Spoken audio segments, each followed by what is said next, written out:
حضرت ابو موسیٰ اشعری رضی اللہ تعالیٰ عنہ سے روایت ہے، خیبر کا علاقہ فتح ہو گیا تھا، آ رہے تھے ہم۔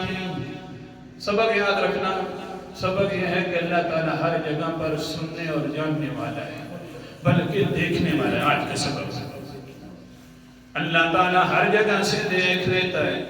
حضرت ابو موسیٰ اشعری رضی اللہ تعالیٰ عنہ فرماتے ہیں، آ رہے تھے کُنَّا مع رسول اللہ صلی اللہ، بخاری شریف کے حدیث ہے، کُنَّا مع رسول اللہ صلی اللہ علیہ وسلم کُنَّا اِذَا اشرفنا علی واد فحللنا وکبرنا ارتفعت اصواتنا۔ جس وقت بھی ہم نیچے کسی وادی میں اترتے یا کسی خاص جگہ پر پہنچتے تو ہم کہتے لا الہ، اور ساتھ کہتے ہیں اللہ اکبر کبیرہ۔ ماشاءاللہ جی کیا بات ہے، خیبر بھی فتح ہوگی، اللہ نے انعام فرما دیا، پیغمبر بھی ہمارے ساتھ ساتھ زیادتیں بھی ہوتی رہی ہیں، دیکھا ہم نے نصرت بھی اللہ تعالیٰ کی ہم نے دیکھ لی ہے، پیغمبر کو بھی دیکھ رہے ہیں، یہ بھی ہمارے اوپر انعام ہے، خیبر فتح ہو گیا یہ بھی ہمارے اوپر انعام ہے، اللہ اکبر کبیر، اللہ کی نصرت بھی دیکھی یہ بھی ہمارے اوپر انعام ہے۔ تو پھر ہم کیا کہتے ہیں اللہ اکبر کبیرہ لا الہ ارتفعت اصواتنا، ہماری آوازیں بلند بھی ہو جاتی تھی۔ پھر اللہ اکبر کبیرہ، یہ ساری نعمتیں کرنے والا کون ہے؟ صحابہ جو ہیں، یہ ساری نعمتیں کرنے والا کون ہے؟ قرآن مقدس کا انداز بھی سنتے جانا، اللہ اکبر کبیرہ۔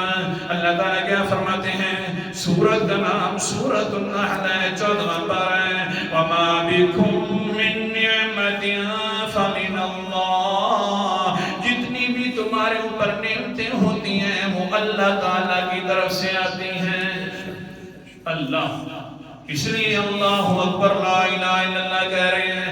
جب ہمیں دیکھا پیغمبر علیہ السلام نے، کیونکہ پیغمبر بھی تو غیب کو نہیں دیکھ سکتے، نہ حاضر چیزوں کو دیکھتے ہیں، جب دیکھا پیغمبر نے، اچھا میرے صحابہ کا یہ حال ہے، قال النبی صلی اللہ علیہ وسلم ارحموا انفسکم انکم لا تدعون اصما ولا غائبا انہو معکم۔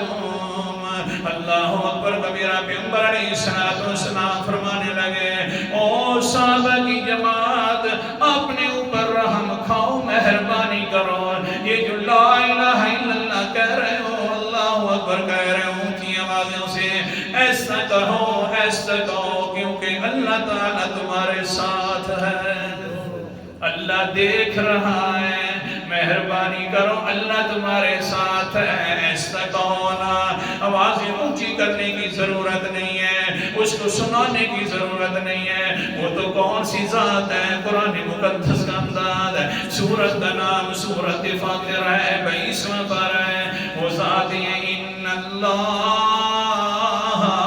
عالم غیب السماوات والارض انہو علیم بذات الصدور۔ آیت نمبر میرے سامنے 38 ہے، بے شک اللہ تو آسمان و زمینوں کے غیب کو جاننے والا ہے، وہ تو سینوں کے رازوں تک کے جاننے والا ہے۔ اونچا رکھو، ایسا کرو۔